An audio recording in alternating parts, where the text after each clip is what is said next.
gafe kofɔlen ni ministère de la sécurité ko ale kɔni a kɔnɔkumaw ko olu ma jɛni a fan caman ye o baaraw olu kolomo karili o kɛra dɔgɔ furancɛ jan tɛmɛnen o kɛnɛ yɛrɛ kan maa min ye gafe in sɛbɛn n'o ye colonel Alpha Yaya Sangare a tun bɛ ka mun fɔ an ka jɛ an ka o lamɛn. Commence tout d'abord à remercier le chef de l'État, le chef suprême des armées, le colonel Assimi Goïta. Nga foli o bɛ jamana ɲama ye n'o ye colonel Assimi Goïta ye a ka ladilikan olu caman na mun y'a to ne yɛrɛ nin gafe in sɛbɛn o de ye k'a fɔ ne yɛrɛ ne ye gawo kɛ jamana kɔrɔnyan fan fɛ ani nanpala jamana cɛmancɛ fan fɛ ani jamana fan camanw gɛlɛya bɛ yɔrɔ min na n ye fɛn minnu ye o de y'a to n ko n bɛ nin gafe in ka a sɛbɛn ne ka faamuyali ko o ye mun ye bamanciya walew olu o kɛlɛli kan ni maa min yɛrɛ ye nin gafe in kalan i bɛ se k'a ye k'a fɔ n bɛ ka fɛɛrɛ minnu fɔ a kɔnɔ a fɛɛrɛw o bɛ se ka kɛ sababu ye mun kɔni ye bamanciya wale ye ka o kɛlɛ nka o dɔrɔn tɛ a bɛ se ka kɛ sababu ye fana fɛɛrɛw ka tigɛ walasa nin wale ninnu yɛrɛ olu kana se ka sira sɔrɔ.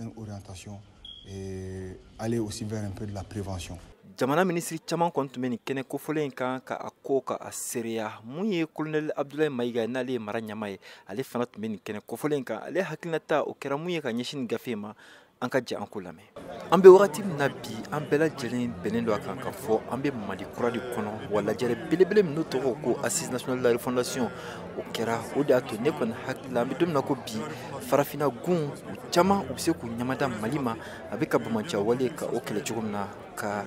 o fana o bɔ o sira fɛ. O tɛmɛnen kɔ ka bɔ yen mun ye Burahima Kansa ye n'ale ye sanfɛ kalanko o minisiri ɲama ye ale fana ale kɔni ale tun bɛ kɛnɛ in kan wa gafe in yɛrɛ sɛbɛnni ale ye folikan min kɛ ka ɲɛsin a ma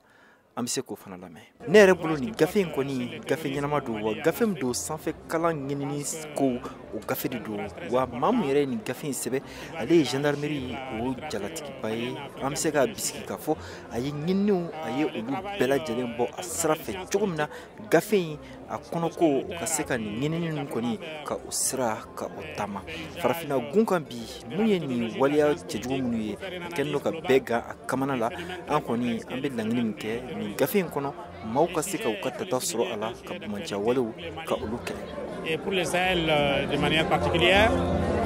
O la ministère ka nin sɛbɛnfura in bɔlen k'a fɔ ko nin gafe kofɔlen kɔni ko u ma jɛni a kɔnɔko ye wa maa min kɛra a sɛbɛnbaga ye n'o ye colonel Alpha Yaya Sangare ko sɔrɔsiya sariyaw ko u bɛna boli ale kan an y'a ɲini ka colonel yɛrɛ yala n'an bɛ se k'a lasɔrɔ maa min kɛra a ka nin baara in kɔni ale kunnafonidiba ye maaw ma an n'ale ɲɔgɔn sɔrɔ ale yira k'a fɔ ko colonel bɛ wagati min na ko sisan k'a t'a fɛ ka kuma ka ɲɛsin nin gafe in ale kɔnɔna kuma ma. Mohamed Daɲoko VOA Banbara tɔgɔ la ka bɔ Bamako.